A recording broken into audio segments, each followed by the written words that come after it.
Hey everyone! Since the onset of the pandemic back in 2020, the economy has gone through several cycles.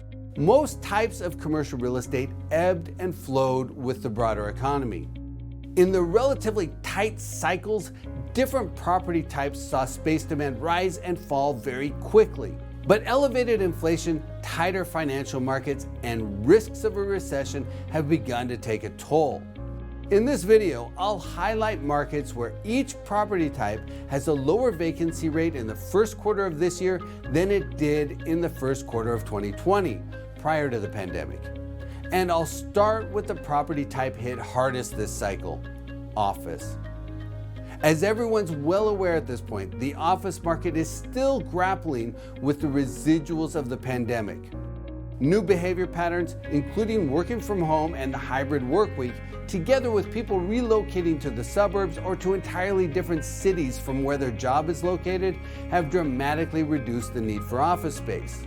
The overall vacancy rate for office in the first quarter of 2023 nationally was 16.8%, up from 12.7% in the first quarter of 2020. But not all markets have been affected in the same way. The office vacancy rate in Miami, Florida stands at 11.8%, the exact same level it was in the first quarter of 2020. Another market that has done well is Las Vegas, where the most current office vacancy rate is 12.4%, down 40 basis points from before the pandemic. The market generating the best comparative results is West Palm Beach, where office vacancy now stands at 11.8%, down from 13% 3 years ago. There are some very unique dynamics in each of these metros, but my point is that even the hardest hit property type still has some pockets of well-performing assets.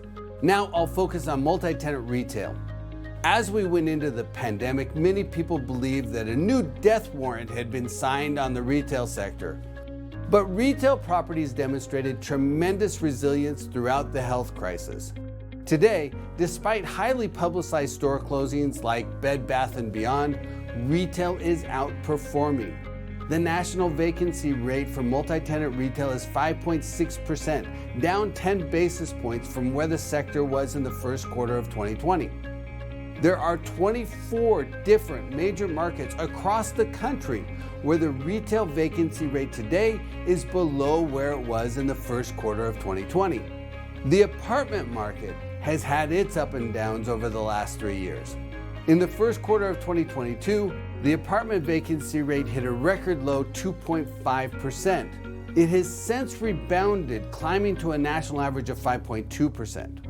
That rise has been driven by a combination of elevated construction and slower household formation. That said, there are 3 markets across the country where the current apartment vacancy rate is the same as it was in the first quarter of 2020. That includes Miami, Milwaukee, Wisconsin, and Orange County, California. 4 other markets are performing better today than they were in 2020, including San Diego, Chicago, New York, and northern New Jersey. Industrial properties also traversed a cycle, reaching a record low national vacancy rate of 3.6% in the second and third quarters of last year. Since then, the vacancy rate has risen to 4%, but absorption has been positive for 52 consecutive quarters. The rise in vacancy over the last 6 months has largely been driven by a wave of construction. The average industrial rate in the first quarter of this year was better than it was in the first quarter of 2020 in 40 of the 48 major markets we track.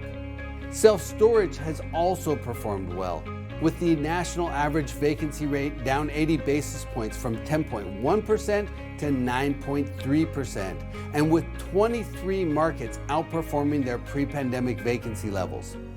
Self-storage has historically outperformed most other property types during economic down cycles, which makes this property type particularly attractive to investors when the broader economy faces increased risk.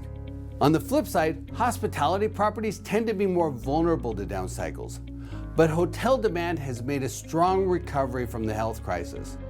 The overall trailing 12-month hotel occupancy rate as of February 2023 was 63.3%, a bit lower than in February 2020 when it was 65.8%.